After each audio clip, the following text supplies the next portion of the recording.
রিফাত সাহেবের সামনে এসে দাঁড়িয়ে বলল, ভুল করে ফেললি, তুই আমাকে ডেকে অনেক বড় ভুল করলি। আমি মৃত ছিলাম, ভালোই ছিলাম, জাগিয়ে দিবি।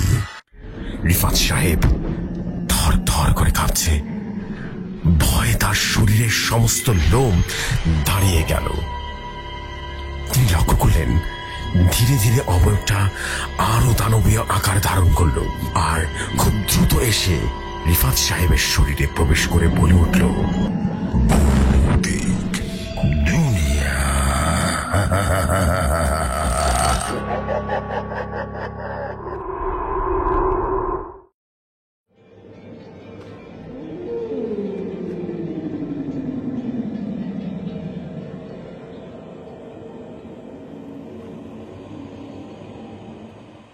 যেভাবে লেখা আছে আমি ঠিক সেভাবেই পড়ছি। বৃষ্টির ফোঁটাগুলো টিনের চালে টপ টপ করে শব্দ করছিল। ঘরটা অন্ধকার, শুধু একটা মোমবাতি জ্বলছিল কোনায়। তার আলোয় দেয়ালে দৈত্য করে ছায়া তুলছিল। মাহির হাত কাঁপছিল। সামনে একটা হলুদ কাপড়ে মোড়ানো পুতুল আর কয়েকটা অদ্ভুত গন্ধের শুকনো গাছের ডাল। তার গলা শুকিয়ে এসেছে। শুধু একবার একটু কষ্ট পাক, মাহি কাঁপা গলায় নিজেকে বলল। মাত্র কয়েক ঘন্টা আগের কথা। কলেজের বার্ষিক প্রতিযোগিতায় সেরা ডিজাইনের পুরস্কার তারান পেয়ে গেছে। মাহি জানতো তারানের ডিজাইনটা আসলেই তারই আইডিয়ার ছড়ি। ক্লাসে সবার সামনে তারানি হেসে বলেছিল, আরে ভাগ্য ভালো ছিল। আর মাহিনের দিকে তাকিয়ে চোখ টিপছিল। সেই দৃষ্টিতে বিদ্রুপ ছিল স্পষ্ট। রাগে ক্ষোভে অপমানে মাহির বুকটা ফেটে যাচ্ছিল। বছর খানেকের বন্ধুত্ব, ভরসা আর সবকিছু নিমিষেই ধুলোয় মিশে গেল। কেন তুই এটা করলি রে তারান? হ্যাঁ? বাসায় ফিরে মাহি দেয়ালে মাথা কুঁচকে ফুপিয়ে ফুপিয়ে কেঁদেছিল। তুই জানতিস এই পুরস্কারটা আমার জীবনে কতটা গুরুত্বপূর্ণ ছিল? তুই আবার সবকিছু নষ্ট করে দিলি। অন্ধকারে বসে সেই কথাগুলো আবারও মনে পড়ছিল। হঠাৎ করে তার চোখ পড়ল ফেসবুকের গ্রুপ পোস্টে, যে কোনো সমস্যার স্থায়ী সমাধান, যোগাযোগ করুন রহস্যময় মায়া। নিচে কয়েকজনের ধন্যবাদ জ্ঞাপন করা কমেন্টে। মাহির মনে হলো তারানের একটা শিক্ষা দরকার, শুধু একটু, সামান্য একটু ভুলুক। বিনিময়ে সে কি দেবে তা নিয়ে মাহি ভাবেনি। এখানে মাহি হতভম্ব হয়ে চারিদিকে তাকালো। গুগল ম্যাপে দেখে আসার ঠিকানাটা ছিল পুরনো ঢাকার এক গলির মধ্যে একতলা এক পুরনো দোতলা বাড়ি। দরজার পাল্লা থেকে রং কষে পড়েছে। চারপাশে গভীর নিস্তব্ধতা। একটা বিড়াল চোখ টিপে তাকিয়ে আছে অন্ধকার কোণা থেকে। ঘরের ভেতরে আরো ভয়ঙ্কর অবস্থা। ভারী সুগন্ধি ধোঁয়ায় যেন চোখ জ্বলছিল। মাঝখানে বসেছিল মায়া। বয়স অনুমান করা কঠিন, 40 কিংবা 50 হবে। চোখ দুটো গভীর কালো, যেন দুটো কুয়া। মায়ের কণা কর্কশ হয়ে উঠল। কি চাও বলো? মাহি ঢোক গিলে ফেলে বলল, একজনকে একটু বিপদে ফেলতে হবে। খুব বেশি কিছু না, শুধু ও যেন বুঝতে পারে। মায়ের ঠোঁটে একটা অদ্ভুত হাসি ফুটে উঠল। বন্ধুর নাম? তারান। নামটা বলতে মাহির কণা শুকিয়ে গেল। মায়া উঠে গেলেন। একটা কাঠের বাক্স খুলে তার ভিতরে কয়েকটা শিকড়, একটা কালো মোমবাতি আর ছোট্ট পুতুল বের করলেন। পুতুলটা গায়ে সূচ দিয়ে কাপড়ের টুকরো আটকানো। এই নাও। মা আরো বললেন, ওর কিছু জিনিস লাগবে, চুল, নখ, কাপড় এবং আরো কিছু। যতটুকু পারিস নিয়ে আয়, এগুলো নিয়ে আয়, তাছাড়া হবে না। সে কয়েক শুকনো গাছের ডাল দিল আর বলল, এগুলো পুড়িয়ে ধোঁয়া ওর দিকে উড়িয়ে দিবি। এই মন্ত্রটা বলবি ঠিক আমার মতো করে। মন্ত্রটা ছিল খুবই অদ্ভুত, কয়েকটা শব্দ যা মাহির কোনো ভাষার মতো শোনালো না। মাহিকেও 3 বার বলতে হলো। প্রতিবার মন্ত্র উচ্চারণের সময় মোমবাতির শিখা হঠাৎ করে উঁচু হয়ে গেল, নিচু হলো। ঘরটা যেন একটু কেঁপে উঠেছিল। খেয়াল রেখো, মায়া হঠাৎ কঠিন সুরে বলল। মন্ত্রটা একদম ঠিকঠাক বলতে হবে। ভুল হলে বিপদ তোর নিজের উপরে কিন্তু আছড়ে পড়বে। কারো যত কখনো নির্দোষ থাকে না, ভুল করলে সে উল্টো দিকে কিন্তু ঘুরে দাঁড়ায়। মাহির গলাটা ঘাম হচ্ছিল। কোনো ভুল হবে না, সে জোর দিয়ে বলল। ভালো করে শোনো মাহি, এই পথে হেঁটেছিস, এখন পেছন ফিরে তাকানো কিন্তু যাবে না। যা করবি তার ফল তোকে ভোগ করতে হবে। ন্যায় অন্যায় হিসেব অন্ধকার জানে। বাসায় ফেরার পথটা মাহির কাছে অস্বাভাবিক লম্বা মনে হলো। রাস্তার ল্যাম্প পোস্টগুলোর আলো যেন ঝাপসা হয়ে আসছিল। পেছনে কারো পায়ের শব্দ শুনে তাকালো, কেউ নেই সেখানে। লোকটা কেমন যেন থক থক করছে। বাসায় ঢুকে দেখলো বাবা মা টিভি দেখছেন, ছোট বোন বিনি মোবাইলে ব্যস্ত।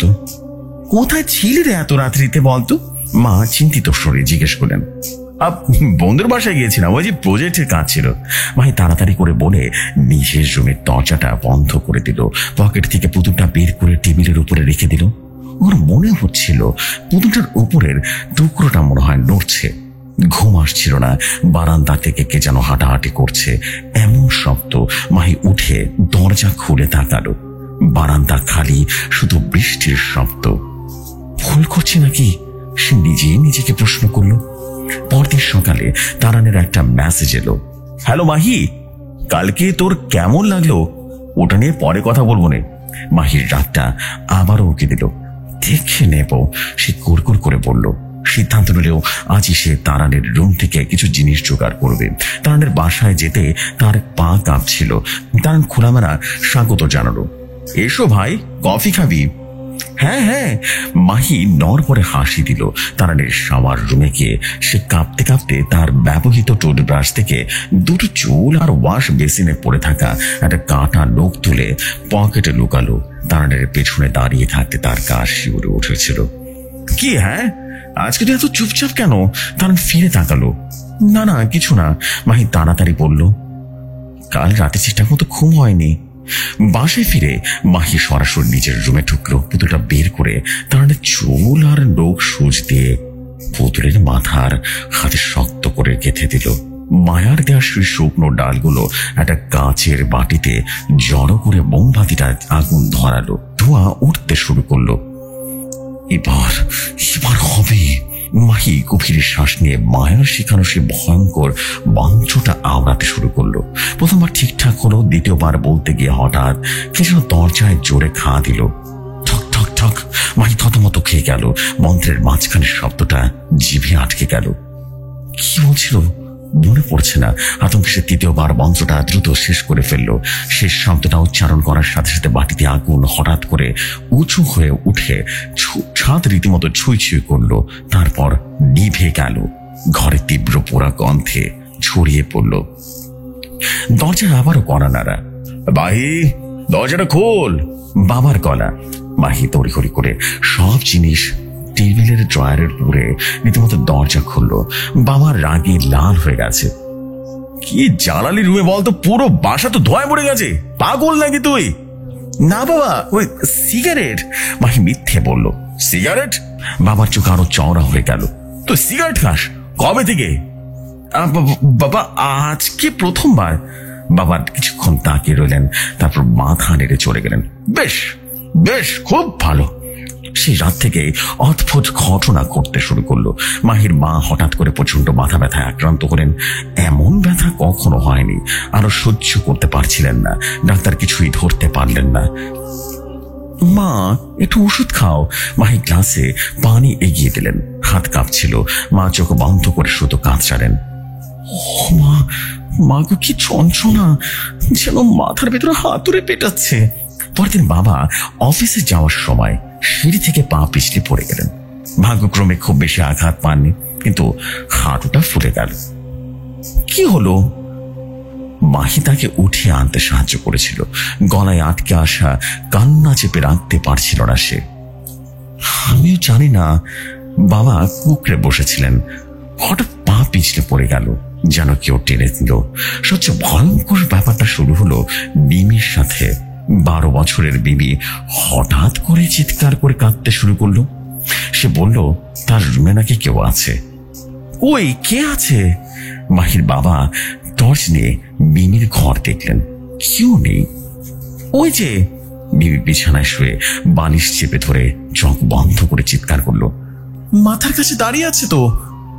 কালো, ওই যে কালো মানুষটা, ও আমায় দেখছে। ওর হাত ঠান্ডা। মাহি দরজা ফাঁক দিয়ে দেখলো মিমি সত্যি আতঙ্কে থরথর করে কাঁপছে। তার চোখ দুটো অস্বাভাবিক বড়, মুখ ফ্যাকাশে। কিছু নেই মিমি। স্বপ্ন দেখেছিস? মাহি ঢুকে মিমির পাশে বসে তার পিঠে হাত বুলিয়ে দিল। হাত দেওয়া মাত্র মিমি চমকে উঠে মাহির দিকে তাকালো।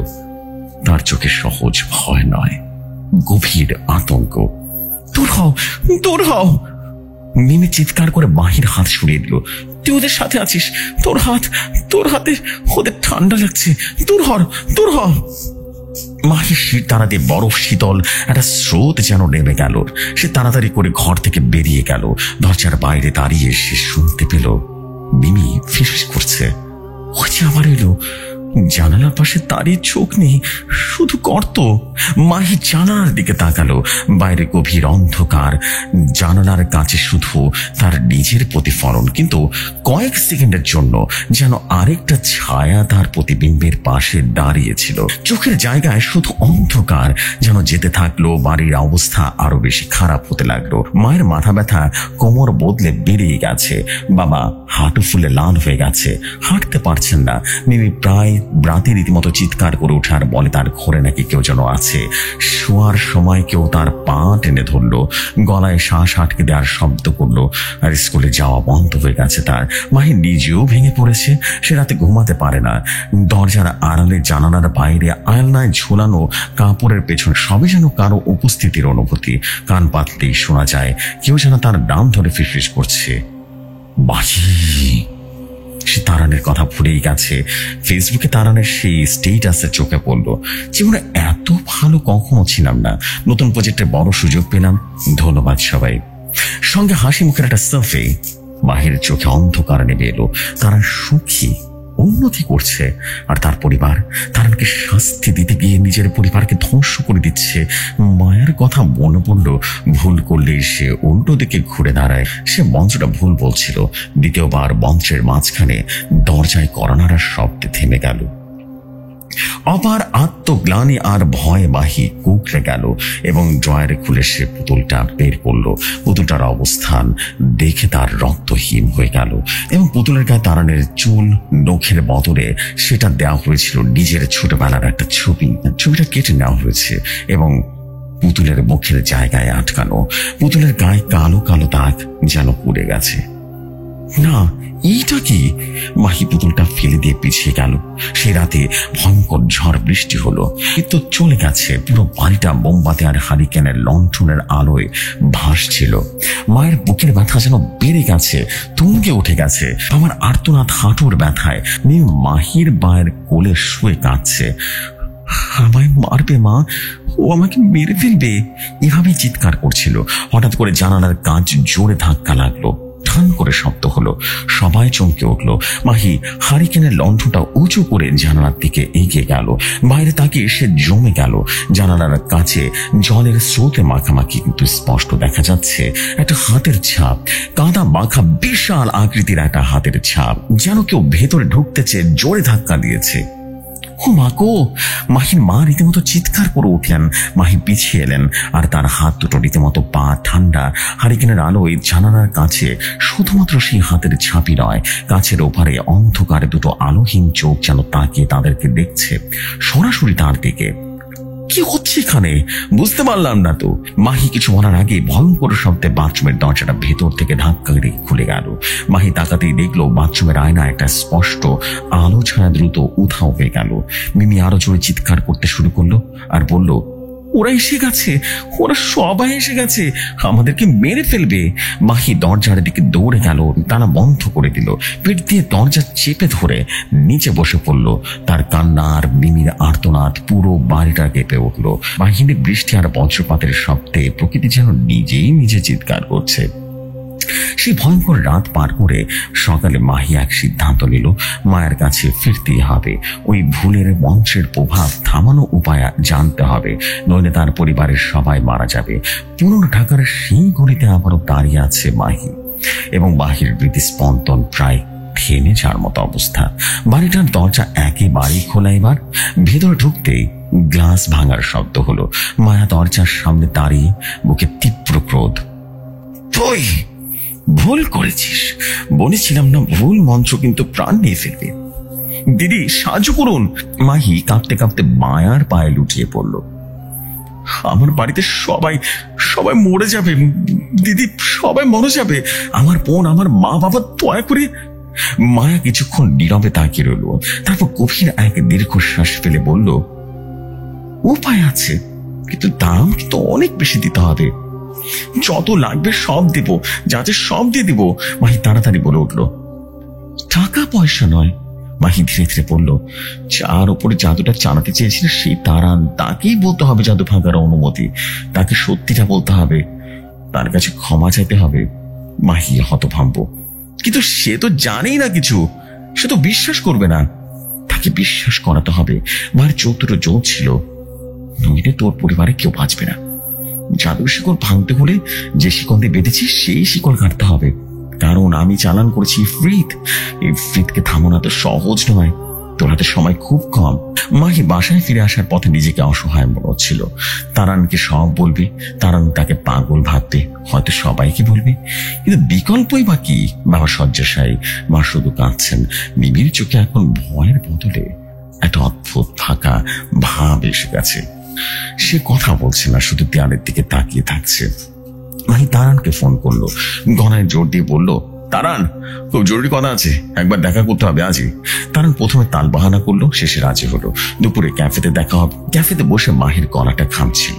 তারান এসে বসতেই মাহি সরাসরি বলল, তারান, তুই জানিস সেরা ডিজাইনের পুরস্কারটা তোর হওয়ার কথা ছিল না, তুই আমার আইডিয়া শুরু করেছিস।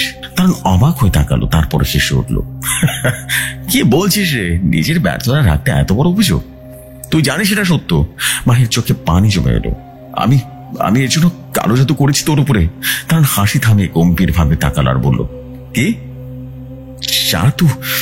মাহি লজ্জায় আতঙ্কে মাথা নিচু করলো, কিন্তু ভুল হয়ে গেছে রে, ভুল মন্ত্র বলেছি। এখন ওই জাদু আমার নিজের বাড়িতে আঘাত করছে, আমার বাবা মা বোন সবাই বিপদে পড়েছে। তুই যদি ক্ষমা না করিস, তুই জাদু ভাঙার অনুমতি না দিস, ওরা সবাই মারা যাবে। তার কিছুক্ষণ স্তব্ধ হয়ে বসে রইল, তার মুখে অবিশ্বাস, বিরক্তি আর ভয়ের মিশেল। আচ্ছা, তুই কি সম্পূর্ণ পাগল হয়ে গেছিস নাকি রে মাই? সে শান্ত কিন্তু কঠিন স্বরে বলল, ডিজাইন নিয়ে বোন খারাপ, ব্যর্থতা, এগুলো মেনে নিতে পারছিস না, তাই তোমার মিথ্যে গল্প বানিয়েছিস। কালো জাদু সত্যি? এটা মিথ্যা নয়। মাহি ফুপিয়ে ফুপিয়ে কেঁদে উঠলো। ক্যাফেতে আরেকজন তাকালো তার দিকে। আমার বোন, সে দেখতে পায় ওর ঘরে কেউ একজন আছে, কালো পোশাক পরা। আমার বাবা পড়ে গেছেন, মা মাথা ব্যথায় মরছে। তুই বিশ্বাস করিস না, আমার সাথে আয়, দেখ। না। তারণ উঠে দাঁড়ালো, মুখে ঘৃণা। তোর এই থিয়েটার আমার দরকার নেই, বুঝতে পেরেছিস? তুই নিজের সমস্যা নিজে সৃষ্টি করেছিস, নিজের সমাধান কর, আর কখন আমার সাথে যোগাযোগ করিস না। তারান দ্রুত বেরিয়ে গেল। মাহান সেখানেই বসে রইল। চারপাশে গল্প গুজব, কফির গন্ধ, ক্যাফেটেরিয়ার কলরব, সব যেন দূরে সরে যাচ্ছিল। তার কানে বাজছিল শুধু মায়ার কথা, তাকে বিশ্বাস করাতে হবে, নইলে তোর পরিবারে কেউ বাঁচবে না। আর সে আজ ব্যর্থ হয়েছে। বাসায় ফিরে সে কি অদ্ভুত দৃশ্য দেখলো। মিমি বিছানায় শুয়ে, চোখ দুটো খোলা কিন্তু দৃষ্টি অন্য মনস্ক। মা মিমির পাশে বসে আছেন। বাবা শোবার ঘরে অস্পষ্ট ভাবে শব্দে কষ্টে কুঁকড়ে আছেন। মাহি নিজের রুমে ঢুকে দরজা বন্ধ করলো। ড্রয়ার থেকে পুতুলটা বের করলো। পুতুলটা এবার আরো বেশি বিকৃত দেখাচ্ছে, তার ছবিটা পুরো কালো হয়ে গেছে। পুতুলের শরীর চির ধরেছে। কি করবো এখন? সে কাঁদতে কাঁদতে বলল, কি করব?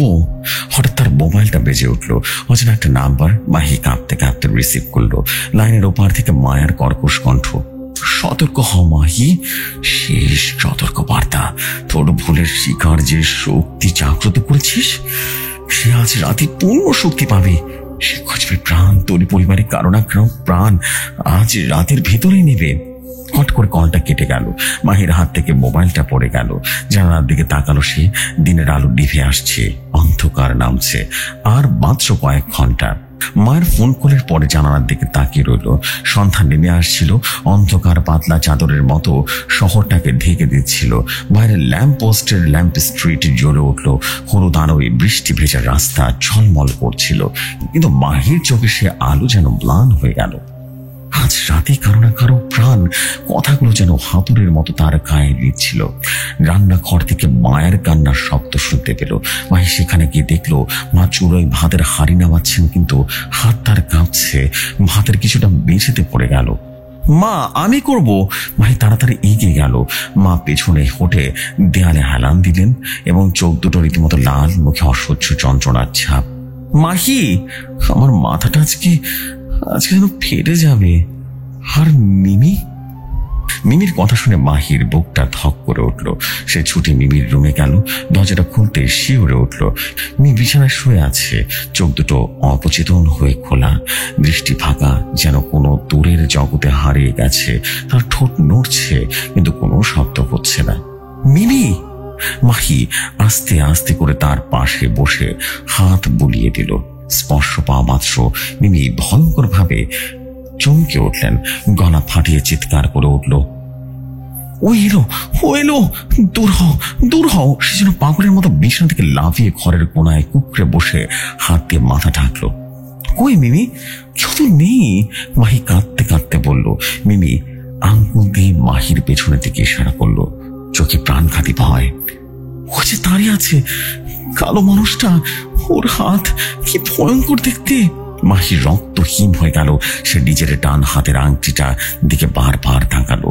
বাবার দেয়া সে পারিবারিক আংটি মিমির কথা মানে?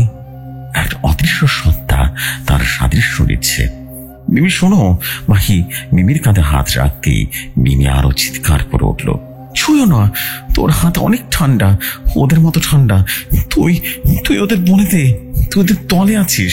মাহি পিছিয়ে এলো, নিজের হাত দুটো তাকিয়ে দেখলো, স্বাভাবিক তাপমাত্রা, কিন্তু মিমি কেন বলছে ঠান্ডা? কি বিভ্রম, নাকি সে সত্যি অনুভব করছে যা মাহি দেখতে পাচ্ছে না?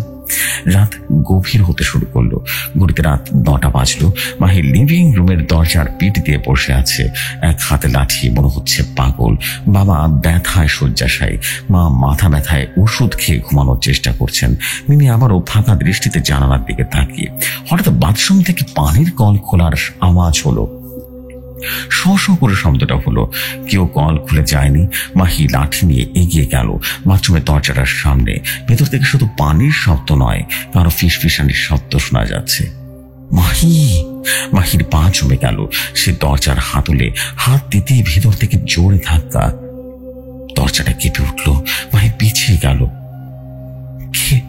কে ওখানে? ফিসফিসানিটা থেমে গেল। পানির শব্দ বন্ধ। নিস্তব্ধতা আরো ভয়ঙ্কর। মাহি সাহস করে দরজার হাতল টিপল। ধীরে ধীরে দরজা খুলল। ভিতরে অন্ধকার। সে সুইচ অন করলো। কিছুই নেই, শুধু ওয়াশ বেসিনের কল থেকে টপ টপ করে পানি পড়ছে। কিন্তু আয়নায় মাহির প্রতিবিম্ব, পাশে আরেকটা অস্পষ্ট কালো ছায়া।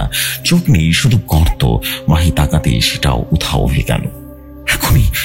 এখনই কিছুটা ঘটবে, মাহি নিজেকে বলল। তার মাথায় মায়ার কথা করছিল, প্রাণ খুঁজবে। হঠাৎ মিমির রুম থেকে যেন ভয়ঙ্কর চিৎকার ভেসে এলো, আমাকে ছেড়ে দাও, ছেড়ে দাও। মাহি ছুটে গেল। দরজায় ঢুকে হতভম্ব। মিমির বিছানায় শোয় না এবং সে খাটের নিচে গুটিসুটি মেরে বসে আছে। খাটের নিচে অন্ধকারে তার চোখ দুটো ভয় জল জল করছে। মিমি বেরিয়ে আয়। মাহি হাঁটু গেড়ে খাটের নিচে হাত বাড়ালো। ওরা খাটটা নাড়ছে। মিমি কাঁপতে কাঁপতে বলল, ওরা আমাকে টেনে নিয়ে যাচ্ছে, সাহায্য কর, সাহায্য কর।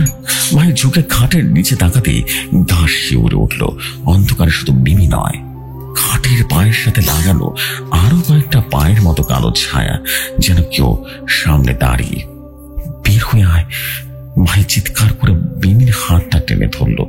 মিমি বেরিয়ে এলো, কিন্তু তার শাড়ির আঁচল খাটের নিচে আটকে আছে, যেন কোনো শক্তি সেটা টেনে ধরে আছে। মিমি টানাটানি করতে ছিঁড়ে গেল এবং শাড়ির এক পাশ ফেটে গেল। ও মাই গড! মাহির মা দরজায় দাঁড়িয়ে চিৎকার করে উঠলেন। মিমি মাহির কোলে উঠে কাঁদতে লাগলো। ওরা বললো আজ রাতে আমাকে নিয়ে যাবে। মাহি মিমিকে শক্ত করে জড়িয়ে ধরলো। তার চোখে জল নেই, শুধু জ্বালা পোড়া। না মিমি, আমি কাউকে তোমায় ছুঁতে দেবো না, শপথ করছি। রাত 11:45, পুরো বাড়ি নরক হয়ে উঠেছে। বিদ্যুৎ চলে গেছে। হারিকেনের আলোয় ছায়াগুলো দেয়ালে নাচছে। মিমির অবস্থা খারাপের দিকে। সে জ্বর পেয়েছে, প্রলাপ বকছে। ওই জানালাতে হাত আসছে। মিমি অস্পষ্ট স্বরে ফিসফিস করছে। মাহি জানালার পর্দা টেনে দিল, কিন্তু পর্দার আড়াল থেকে একটা স্পষ্ট হাতের ছাপ দেখা যাচ্ছে, যেন কেউ বাইরের ভেতরে আসতে চাইছে। বাবার ঘর থেকে আর্তনাদ ভেসে এলো। মাহি ছুটে গেল। বাবা বিছানায় ছটফট করছেন, হাঁটু ফুলে যেন দ্বিগুণ হয়ে গেছে। বাবা, কি হয়েছে তোমার? হাতটা কারো ঠান্ডা, হাঁটুটা স্পর্শ করলো মনে হলো। বাবা যেন বুকে অদ্ভুত ভয়, যেন বরফের টুকরো, বুঝলি? আর আর দম বন্ধ আসছে, আমার অনেক ভয় করছে। মাহি দেখলো বাবার গলায় লাল দাগ, যেন কারো চেপে ধরা আঙ্গুলের চিহ্ন। মাহি, মাহি! মায়ের ডাক। মায়ের অবস্থা আরো খারাপ। তিনি মাথা চেপে ধরে রীতিমতো কষ্টে নড়াচড়া করছেন এবং পাগলের মতো প্রলাপ করছেন। অদ্ভুত ধরনের পাগলের ভিতরে একটা গান, কারো গান শুনছি, ভয়ঙ্কর গান মাথার ভেতরে। মাহি দাঁড়িয়ে আছে লিভিং রুমের মাঝখানে, আর এখানে আলো তার মুখে ছায়া ফেলছে। চারিদিকে তার পরিবারের আর্তনাদ। এই সে দেখেছে তারানকে শাস্তি দিতে গিয়ে সে নিজের পরিবারকে মৃত্যুর মুখে ঠেলে দিয়েছে। তার মাথায় মায়ের কথা ঘুরে বেড়াচ্ছে। ভয় মন্ত্র প্রাণ নেবে। আর ভাই তারানকে বিশ্বাস করলো না। হঠাৎ মিমির ফিস ফিস শব্দ শোনা গেল। দাদু, দাদু আসছেন। মাহির দাদু 5 বছর আগে মারা গেছেন। মৃত ব্যক্তি কিভাবে ফিরে আসে? মিমি আবারও ফিসফিস করে বলল, দাদু বলেছেন ওদের ঠেকানোর উপায় আছে, কিন্তু অনেক দাম দিতে হবে, অনেক। মাহি মিমির কাছে এলো। মিমির চোখে সে ফাঁকা ভাবটা নেই, বরং গম্ভীর আর পথের একটা আলো আছে। কি দাম? মাহি জিজ্ঞেস করল। মিমি মাহির দিকে তাকালো, চোখে একটা অদ্ভুত শান্তি। যে ডেকেছে তাকে দিতে হবে, নিজেকে দিতে হবে। মাহি হতভম্ব। নিজেকে মানে?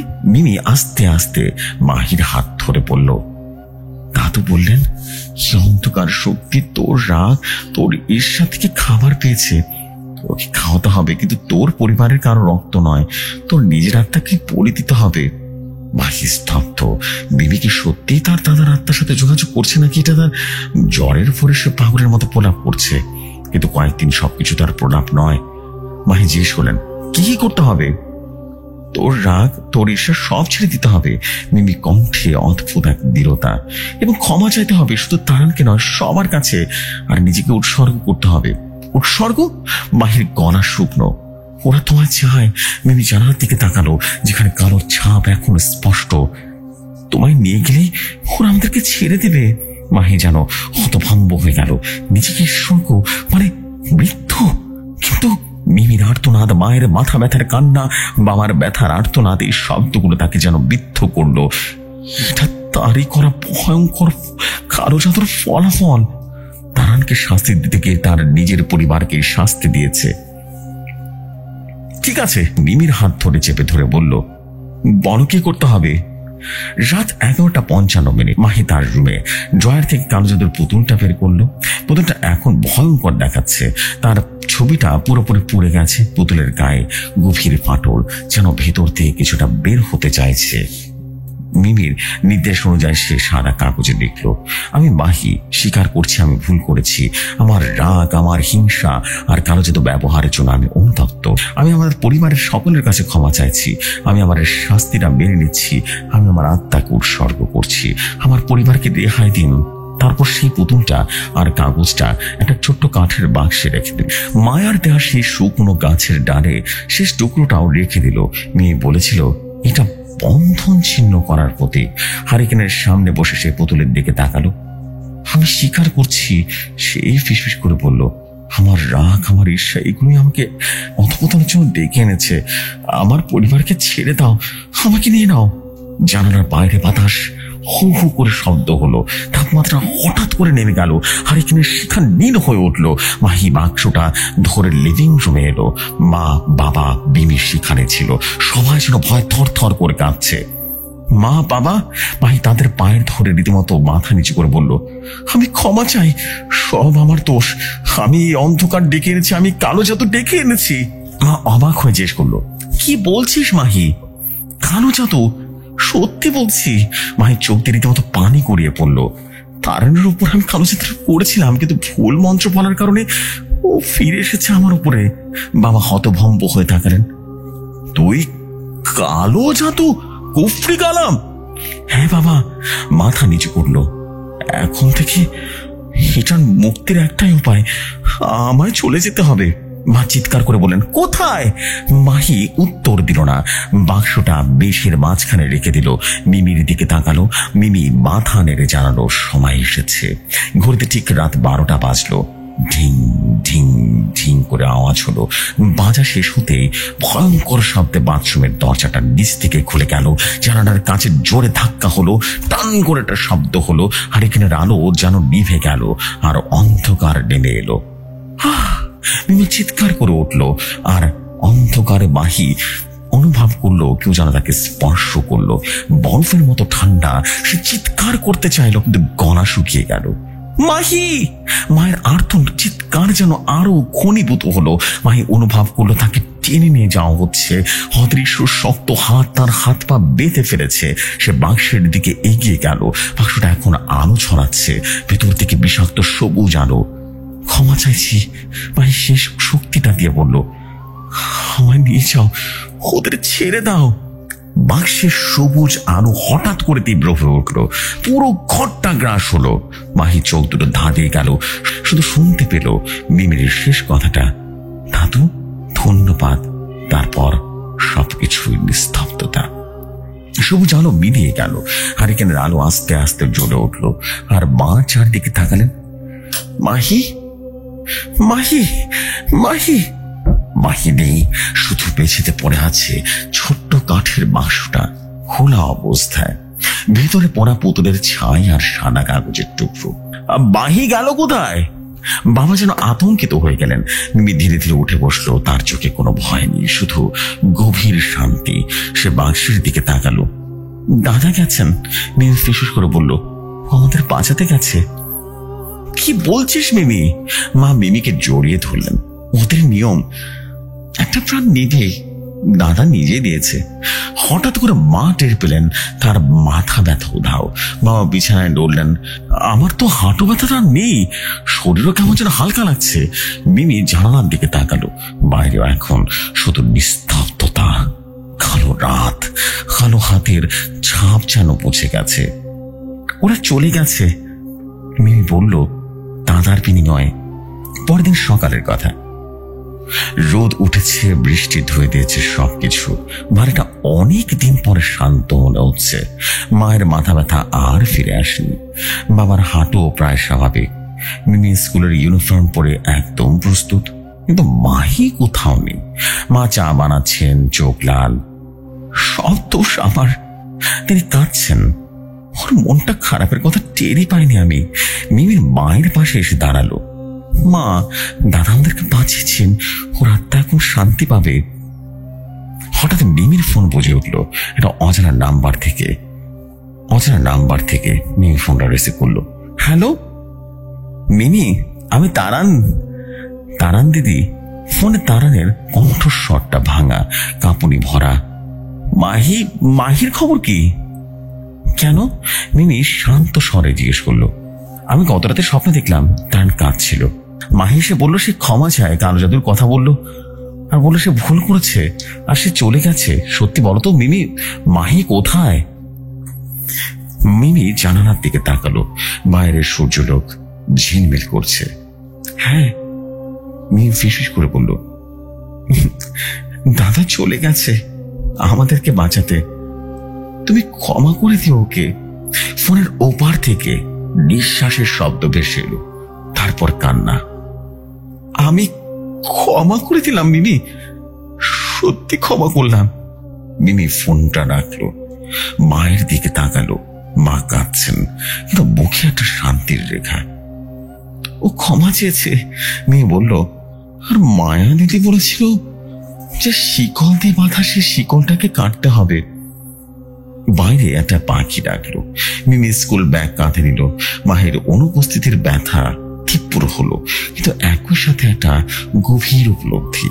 অন্ধকার ডাকলে তার মূল্য দিতেই হয়, আর মাহি সে মূল্য দিয়েছে। নিজের আলো দিয়ে অন্ধকার কিনেছে। বাড়ির দরজা বন্ধ করে মিমি রাস্তায় পা দিল। রোদ তার মুখে ছড়িয়ে পড়ল। জীবনে প্রথমবারের মতো সে অনুভব করলো ভয়ের যে শান্তি বড়, কিন্তু সেই শান্তির পেছনে যে ত্যাগ আছে সে কখনো ভুলবে না তা। প্রিয় জেফরি ভাই, এটাই ছিল ঘটনাটি ভালো লাগলে পড়ে শোনাবেন। আমি মাহি ইসলাম বলছিলাম।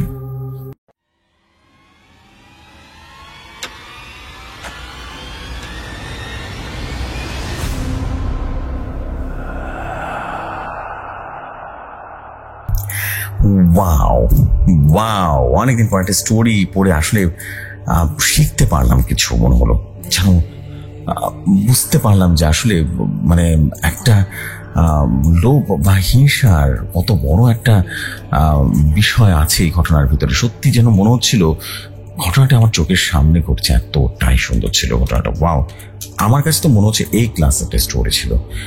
আই ডোন্ট নো ফিনিয়াডে আপনাদের কাছে কেমন লেগেছে, বাট আই হোপ আপনাদের কাছে অসম্ভব রকম ভালো লেগেছে, বিকজ স্টোরিটা ওয়াজ জাস্ট আউটস্ট্যান্ডিং ছিল এবং চোখের সামনে সবকিছু পড়ছিল, এমনটাই মনে হচ্ছিল। খুব সুন্দর ভাই, থ্যাংক ইউ ভেরি মাচ আপনাকে এই স্টোরির জন্য। অ্যান্ড আই বিলিভ শুধু আমার কাছে নয়, মোটামুটি সবার কাছে ঘটনাটি অনেক বেশি ক্রিপি লাগছে, অনেক বেশি ভালো লাগছে। ভালো লাগারই কথা, বিকজ এত ভালো ঘটনা আসলে খুব কমই পাওয়া যায়। থ্যাংক ইউ ভেরি মাচ এই স্টোরির জন্য। অ্যান্ড আই বিলিভ যে সবার কাছে ঘটনা ভালো লেগেছে। আপনারা সবাই কমেন্ট করবেন, আপনাদের কমেন্ট অনেক বেশি চাই। সো কেমন লাগলো এপিসোড কমেন্ট করে জানাবেন। হ্যাঁ, সো আমার একটা জিনিস শুধু বলবো যে এই ঘটনা থেকে একটা শিক্ষা আছে, শিক্ষাটা নিয়ে একটু কথা বলি। সেটা হচ্ছে লোভে পাপ, পাপে মৃত্যু, এটা নিশ্চয়ই বুঝেই গেছেন। আর সেকেন্ডে যেটা, সেটা হচ্ছে কখনো কারো প্রতি এত বেশি জেলাসি হওয়া উচিত না। ভাগ্যে যেটা লিখন থাকে সেটা তো অবশ্যই মেনে নিতেই হয়। কখনো কখনো মুখ বুঝে সহ্য করাটাও এক প্রকার art. So thank you very much আমার সাথে থাকার জন্য। অনেক কথা বললাম এই স্টোরিটা নিয়ে, খুব ভালো লাগলো স্টোরিটা পড়ে। অ্যান্ড মাহি ভাই, আপনার কাছে পরবর্তী ঘটনা যদি থাকে আপনি দ্রুত পাঠিয়ে দেবেন। আপনার পরবর্তী ঘটনা ডেফিনেটলি ভৌতিক দুনিয়ার শেয়ার হয়ে যাবে। সো আজকে এখানে বিদায় নিচ্ছি। আসসালামু আলাইকুম, শুভরাত্রি সবাইকে।